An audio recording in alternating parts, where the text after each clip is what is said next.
Hey, what up, what up? So I'm just weighing in on my opinion on the Mike Tyson versus Roy Jones exhibition.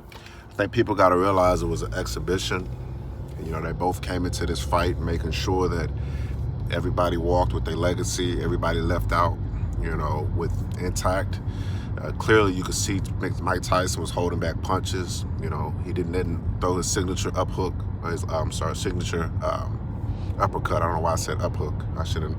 But, you know, I think a lot of people were expecting an all-out fight. But, you know, when you're talking about guys with this big of a legacy and this big of an impact and this late in their years, you know, I think that people have to realize they can't afford to go out on their shield, if you will. They can't afford to be knocked out. So I think people didn't realize or didn't read the clauses that was set up for this exhibition fight. You know, if there was a knockout, the fight was going to be stopped. There was no knockouts, period, allowed.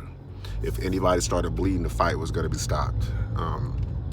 They said before the fight was even happening, before that there was going to be already was going to be a draw. So a lot of things that we're complaining about, they have to realize that was already put on paper, and it was presented to everybody. We just chose not to read it. So, you know, I don't fault anybody. So if people want to talk about why Roy Jones might not have been in the best of shapes, because hell, he knew he didn't have to dodge a knockout. He knew he didn't have to worry about getting cut. All he had to do was go in there, dance around, show up, and collect his $3 million check. So, you know, I just want people to think about that, and I just had to weigh in my thoughts on it. You know, I think it was good to see them in there in the ring, you know, with the world actually tuning into their pay-per-view. You know, that's something that they haven't had in a long time. And if I'm not mistaken, I read online that they broke a lot of pre-sale records. I mean, a lot of people tuned in to watch it. And the undercards are pretty good too. You know, we saw Nate Robinson get knocked out, but you also saw the two undercard fighters as well that were actually professional fighters that gave us pretty good fights as well. So we did see, pretty much saw knockouts all around the board except for the main fight, if I'm not mistaken. I think the last fight maybe went to a decision, obviously. The second to last fight, one of those did go to a decision. But, you know, you got to see performances in between the fights. So overall, I think it was a good pay-per-view. I think it was worth it, yeah.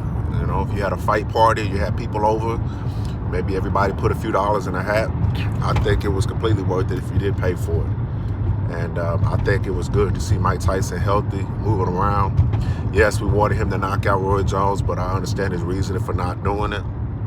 And I don't think that he will make as much money again, because if they say another exhibition, people are not going to pay for that. I think people really wanted to see them go at it. Even though they knew that they were not going to go at it, it was advertised as if they would. And I think that's the problem that they run into. But if they wouldn't advertise that they were going to go at it and go all out, would you have got as many pay-per-view buys? So you have a lot of things to go into play with that as well, because a good portion of the proceeds of the fight did go to help out people. So just let me know what y'all think. That's my thoughts on the fight. Like I said, I truly could tell everybody was holding back. Roy was holding on. Mike Tyson was holding back. Let me know what y'all thoughts are.